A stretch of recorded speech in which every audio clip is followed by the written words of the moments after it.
Hey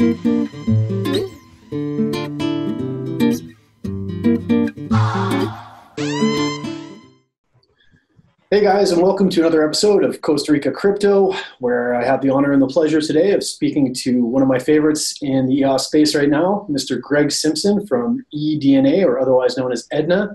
Welcome, Greg. A pleasure to have you on. As always, I'm really excited to talk today because we spoke about something in the pre-talk, which I think is kind of game-changing for a lot of things, particularly the science of DNA editing and DNA engineering. And I think that this conversation today is gonna probably shock some people and probably impress a lot of people. So I'm really excited to have you on. And as always, can you just kind of maybe start with a quick introduction for anybody who hasn't seen any of our previous interviews, and then just kind of a brief breakdown of how the EDNA project works?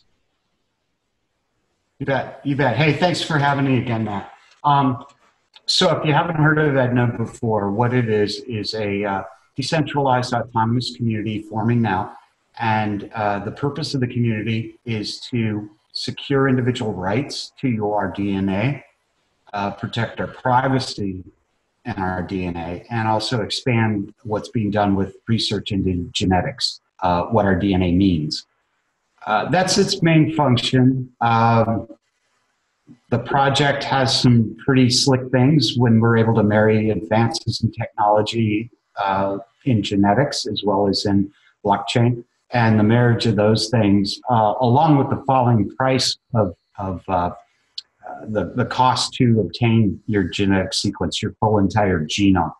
That sort of convolution brings it together, and EDNA is making use of all those advances in one. For sure. So just to kind of give a little bit of a brief background.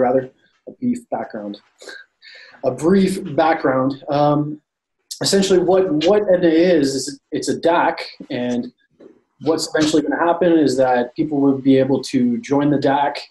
You're going to send them off a kit for DNA sequencing, which comes with a saliva sample. They'll send it back to you in an unmarked package with only a trace of their key, their public key, which will go to you guys. You're going to take it, scramble it, and then, of course, store it. But I guess we're going to talk about a lot of cool things today that I'm really, really excited about. How, just to kind of continue to break it down, what are some of the benefits, aside from some of the things we're going to talk about today, of storing your personal DNA somewhere? I hate this question.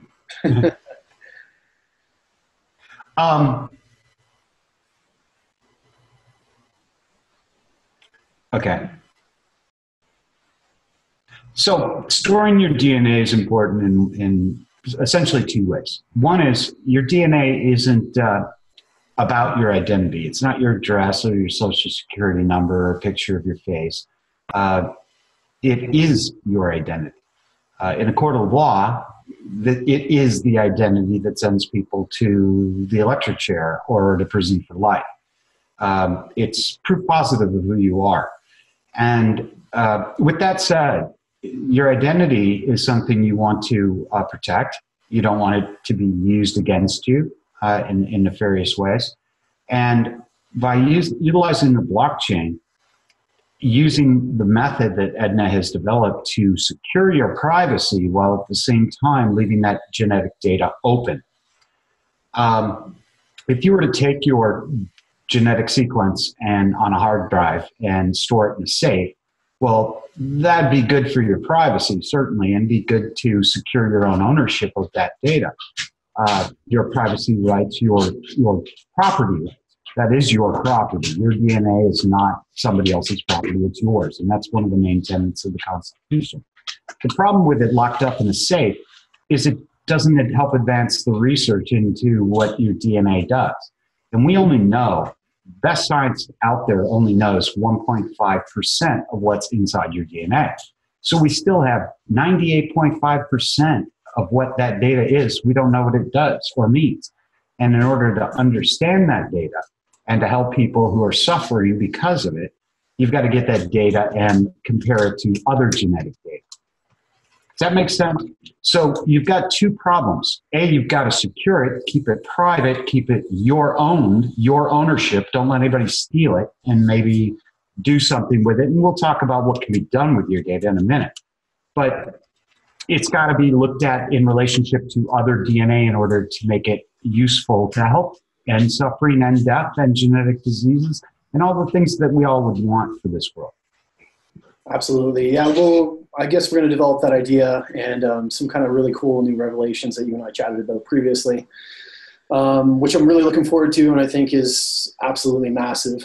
But before we get there, I've read a lot of articles lately, of course, about privacy concerns over some of these major testing companies, right, that people are submitting their data to. They're giving you one sliver of, 1 to the power of infinity of what you should know, and then they're charging you for it. And then there's been a lot of privacy concerns raised by some really, really high people over, some of the privacy acts some of the things that they're selling your data. Like, they're selling your data and they're making money off of it and they're charging you for it. Obviously, Edna is doing something that's a lot different than that. Why would somebody choose to engage with Edna over some of those other traditional companies? Well, the main thing is the last line. Think of the most popular sequencing offer out there, right? They're everywhere. 23andMe, I'll just say them right out loud. You go look at the very last paragraph of their terms of service, and that's where you give up every single right you have to that data. Not only that, they talk clearly about money, that they're going to make money using this data and you don't get any, okay? Edna is the exact opposite. It's your data. We don't own it. You own it. We don't even know who you are. And once we have your data, the process of getting you onto the blockchain tumbles it with others, so we can't even recreate that data if we want. It's designed intentionally to be destructive. This program, this code that it gets run through ruins that data for us for life. Now, it doesn't ruin it for you. What comes out the other end is one specific wallet that you write on the vial when you send the saliva. And all the data to recreate it out of there goes into that wallet. So you're the only one in effect with the keys. You have total ownership of that data. It's yours. You want to destroy it, you have that right. You want to profit from it, you have that right. EDNA claims no rights to that data. It's your data. That's why we serve the community. Any sequencing service, we're building one. But should we choose to use multiples, we could. But they will have to agree to this procedure, this policy, that they don't own the data, you own it. We'll pay you to go sequence it, turn the saliva to data, but that data still belongs to the person whose saliva it was, or who had custody when you look at a child, right, who may not have contractual rights or abilities, but their guardian, their parents have that right. You look at elderly folks that maybe you want your sick old grandma who's not all there mentally, you want to take charge and custodial access, that would be the person who would have the rights to that DNA. Absolutely. So that's the difference. You own it, not 23andMe. You own it. You can profit from it. It's your data. You're calling them out. You did it. You finally did it. Yeah. You better cut that out. No, that's staying. That's staying. No, please. I've been reading some scary things about a lot of these companies, Greg, and I encourage people to join into the Telegram and then follow you guys on Twitter and see some of these articles that are kind of crossing through, because it's very educational. Before we go too far, my friend, I want to talk to you about Edna's a DAC, right? And I love the idea of DACs. EOS is the first thing that introduced me to a DAC, decentralized autonomous community. What is kind of the basic summation of a DAC, and why did you choose that model for Edna? Sure. A DAC is a decentralized autonomous community. It's also been called a decentralized autonomous company. The idea is, it's very old. This is not new stuff. It's just new stuff when you combine it with the internet.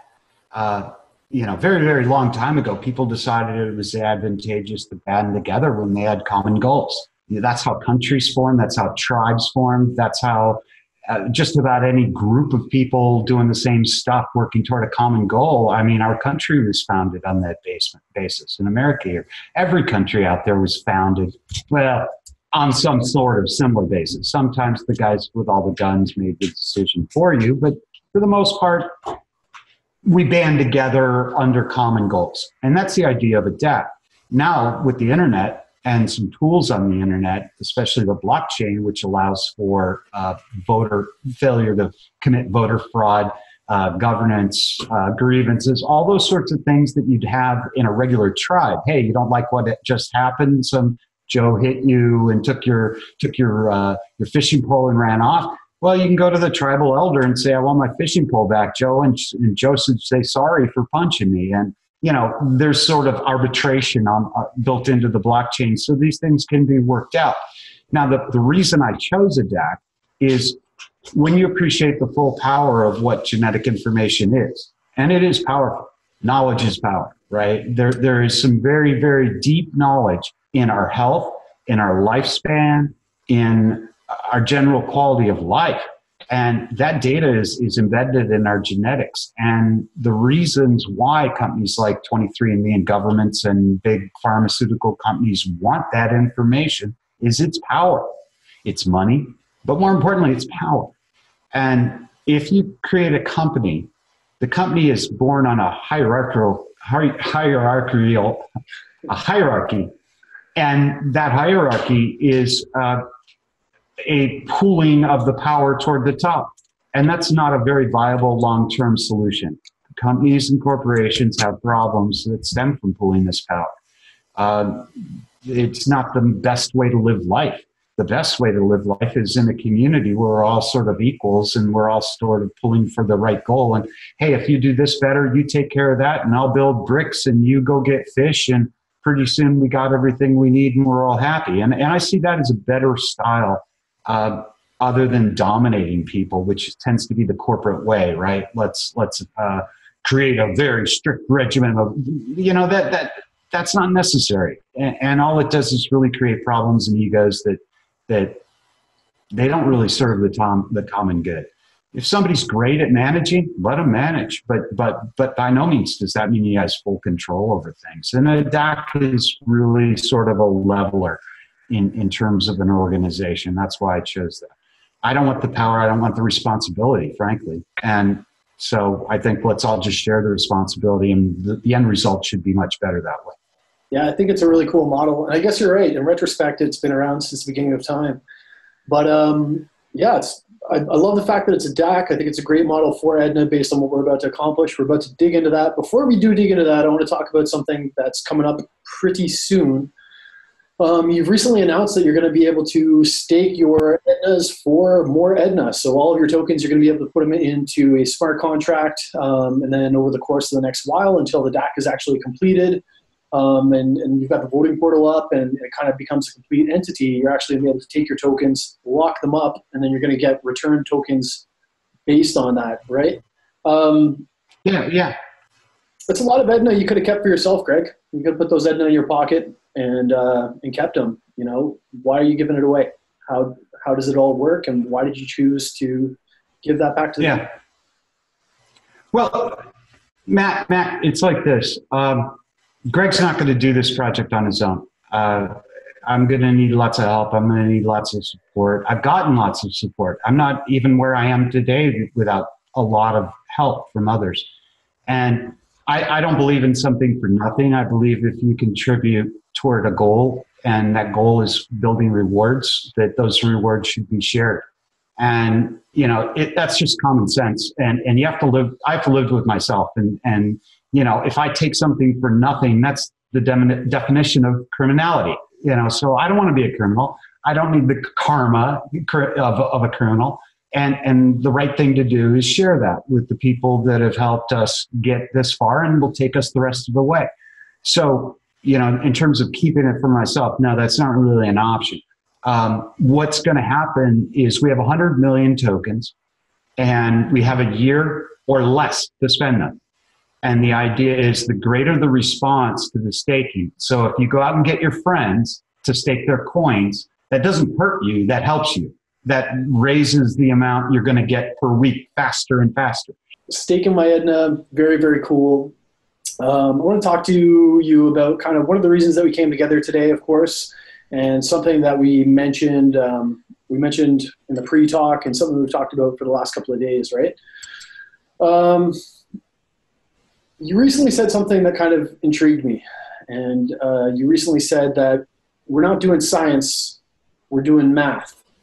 And I know that the way that you plan on organizing all this stuff is very different from the way that traditional DNA testing and research has been done. Do you want to kind of dive into that for us? Sure. It's a deep subject, and a lot of people are not going to quite understand it. I've tried to explain it many times.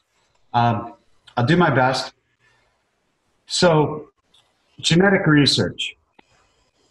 Five or 6 years ago, you needed a $1 million machine to get somebody's DNA.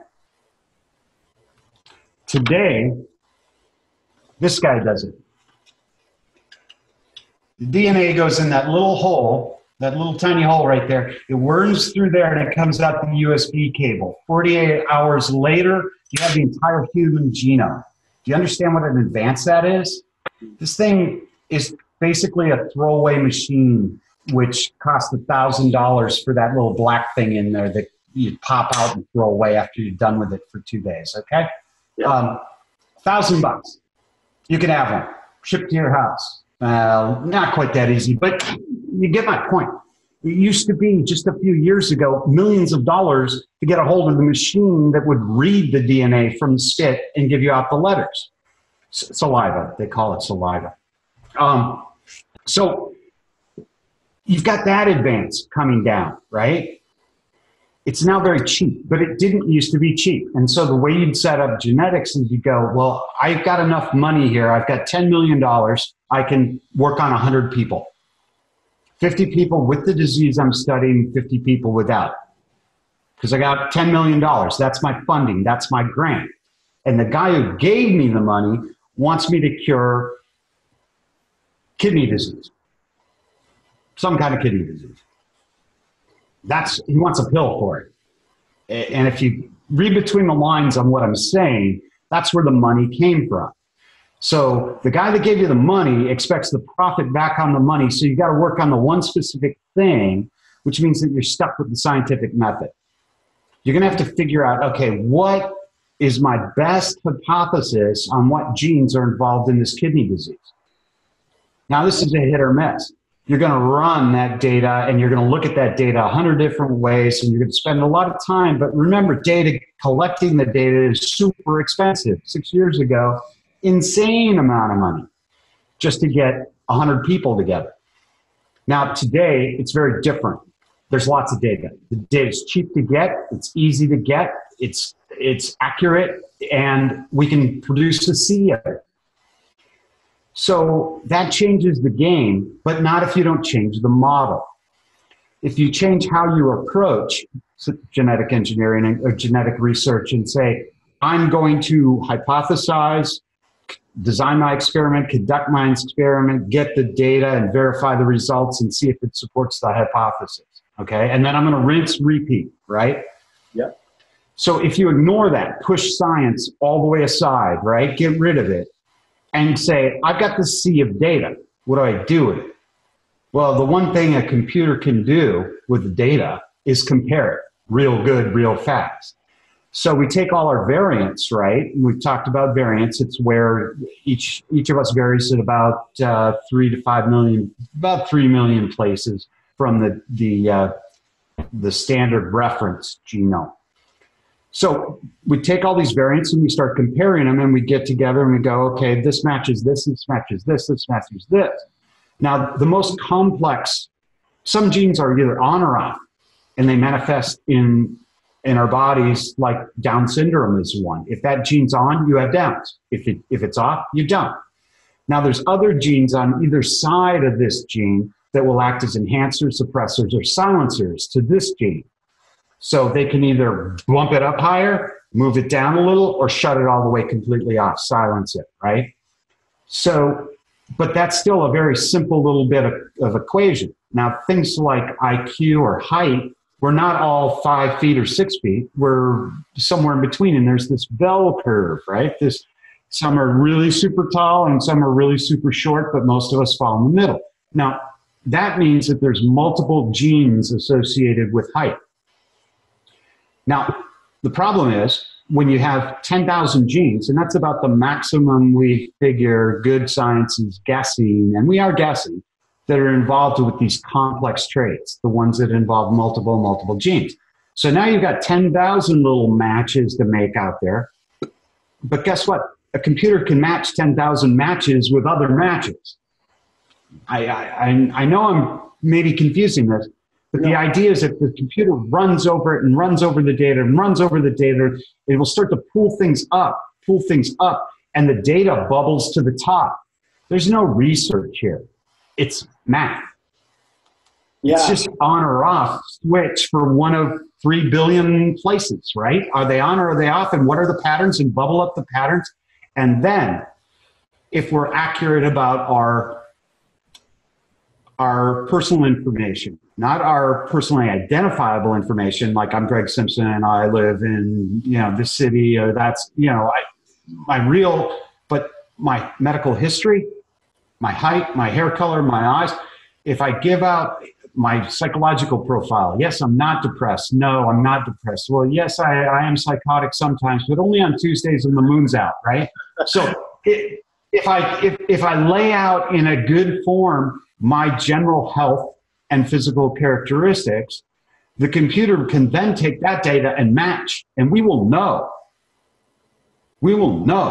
what genes are involved in those attributes. How much do you drink? Are you alcoholic? Do you smoke weed? Do you smoke a lot of weed? Can you not live without your weed? These sorts of surveys, this sort of data that we would collect, we would then match with the genome and match with other genomes to confirm it.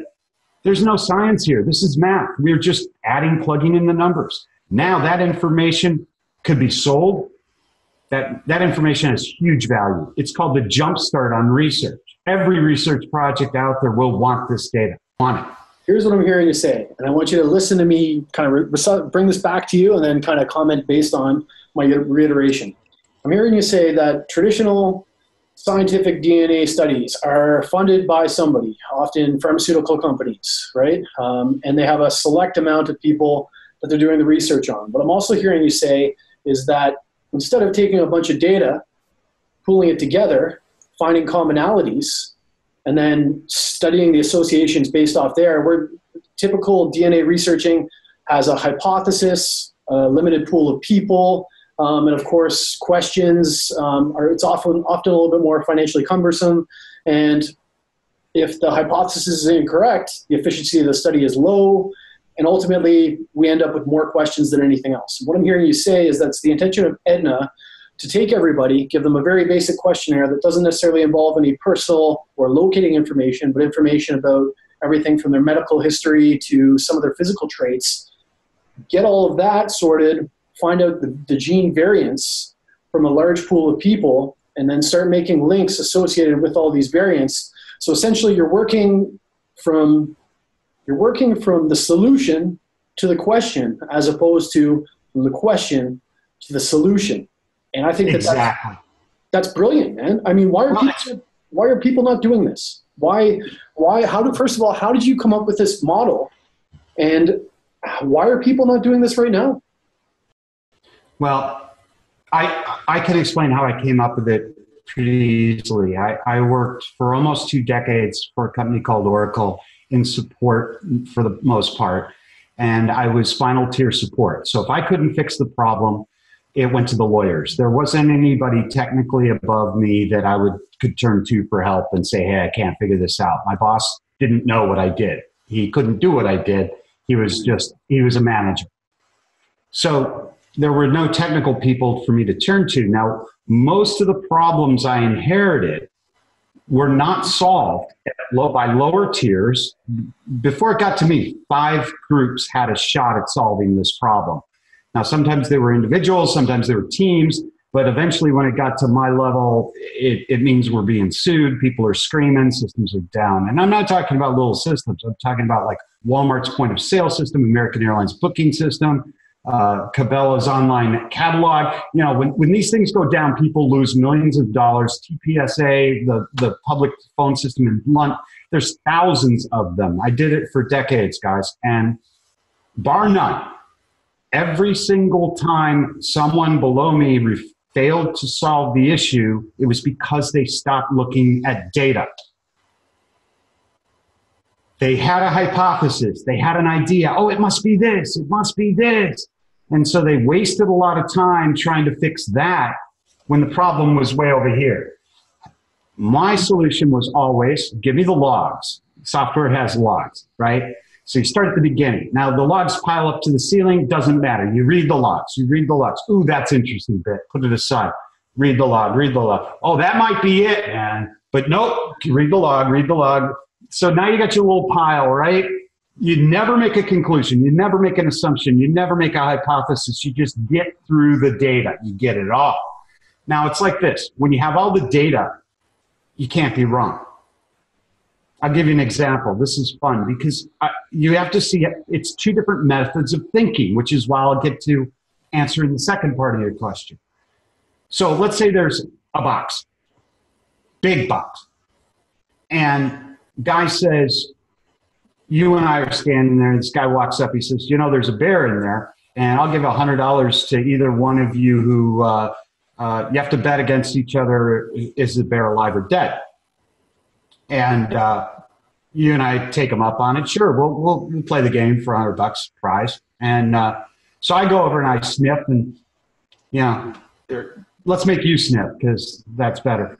You go over there and you sniff, and you go, I smell poo. You know, it smells like fresh poo. I think the bear's alive. And I go over and I go, hey, boo-boo, you want some picnic basket? And I say, no, he didn't say nothing. He didn't growl. That can't, the bear's dead. For sure he's dead. So the guy says, okay, you can lift up the box and see who wins. We lift up the box and there's an elephant. It's not even a bear. Now the problem was you didn't have all the data, right? Sure. You did not have all the data first before you made the hypothesis. There's no need for a hypothesis when you have all the data. You have the answer. There's no bear in the box. It's an elephant. And you know, who cares if he's dead or alive? It's an elephant. It's not a bear. Genetic scientists, genetic research, train. They're on a train track, okay? When you want to become a geneticist, you get on the train track. Go to the university. You're on a train track, man. You're doing what they tell you. They tell you when to go, what to do, what to read, what to study, what to think, what to do, how to answer. And if you get it wrong, you're off the track. Hell no, get back on the track. You'll never be a scientist if you're not back on the track. And so they run them down this train. I have a helicopter, man. I don't think like that. I go where I want. You know, I don't have to, I'm not on their track. I got on their track and I'm like, I'm out of here, man. I jumped that track a long time ago. I don't want anything to do with their telling me how to think, how to approach problems. Now, genetic scientists do not approach problems from, let's go get all the data in the world and then we'll get our hypothesis. That's not science. So they're not trained to think that way. They would never come up with this. It'd be the last thing in their minds. But as a computer programmer who's been hired and has spent 2 decades solving problems with broken software, this is how you do it. And face it, the wet work, getting the little pipette and squeezing the juice into that machine, that's 2%, 5% of genetic research. The real research is in data. And that's what I'm good at. And that's why I came up with this. And that's why they didn't. And they won't, because they don't think like that. How does it all kind of work? Like, how would you break down the way that this system is going to make finding the solutions easier than traditional systems? Okay, this is easy. This is actually easier to describe. I've been whiteboarding for 3 days, so I got it, right? And I know I got it because the math works. And I ran it against the numbers that we're talking about and the number of variants. So we've each got 3 million variants, right? Wallet A, wallet B, wallet C, wallet Edna's tokens, right? Inside that wallet are the reconstruction. We don't care about that. We don't care about the wallet yet, except we care about the traits that are associated with that wallet that you can publicly identify and say, okay, wallet A is blonde, 5'5", 5'7", whatever, blah, blah, blah, drinks a lot, blah, blah, blah, whatever, predisposed to this disease. His father had it, his mother had it. That's that health survey, right? It's associated with the wallet. Now, you take those wallets and you start matching. And then you start taking individual genetic variants and you start matching. They're not tied to the wallet yet. But once it builds up to a level of, okay, I've got 7 genes, 7 genetic variants in this wallet, and I found another wallet that looks just like this person and has those traits, right? Now we have a match. So that goes into a pocket and the wallet gets told, hey, there's a pocket over here that you should look at. So the person who owns that pocket can go explore in there and go, well, what's this pocket about? Oh, it's about my kidney disease. And geez, it's got 10 genes that they've kind of mathematically shown that are involved in this thing. And then the time goes a little further and the code runs a little longer. And now it's got, 8,000 genes that are associated with it. And then all of a sudden it's got 8,000 again and 8,000 again and 8,000 again. And it's not growing. Why? Problem solved. Problem solved. You get it? Yeah. Problem solved. There it is. There's the genes involved. That's what needs to be edited. That's what researchers need to focus on turning off or interfering with that process or somehow screwing up. You got to mess up those genes. Those guys are the problems. Go get them. And that's what CRISPR is going to be able to do. And, they were talking about doing multiple edits in one CRISPR load. So that technology is coming along. Don't think 10,000 is a big number or 8,000 is a big number. It's not. CRISPR can handle it. And, if you need 2 shots instead of 1, oh, so be it. But it's coming. The ability to fix it, we just have to know what to fix. And this is the way to figure out what to fix. Right. So Greg, you've done a lot of media at this point. You've done a few different interviews with me. I'll link to those below. You also had a really great interview with Fuzzy, Sir Fuzzy, and of course another good one with Martin. I know you've got a ton of interviews in your back pocket. You're really approachable. You're easy to talk to. But one of the things that always kind of intrigued me is that you've talked about the way that EDNA is more than just a project, it's a movement. What do you mean by that? You know what I mean? And what kind of motivates you to do all this media and talk to as many people as possible? I think it's a movement because it's interesting when people come into my Telegram. That's where I mostly reside and meet new people coming on board to some of the concepts we've been sharing and what EDNA is about.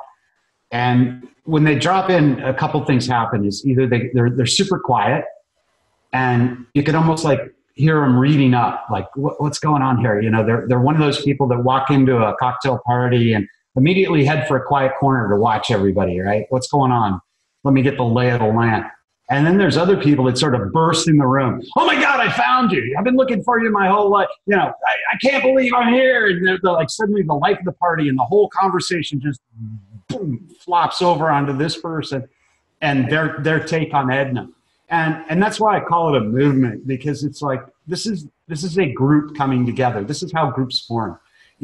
Some people come in and they just want to hang out and listen and see what the group's doing, And then some people have certain really strong feelings about certain things. And, I've battled about CRISPR in the Telegram rooms, and I've battled about security, and I've battled about tokenomics. And,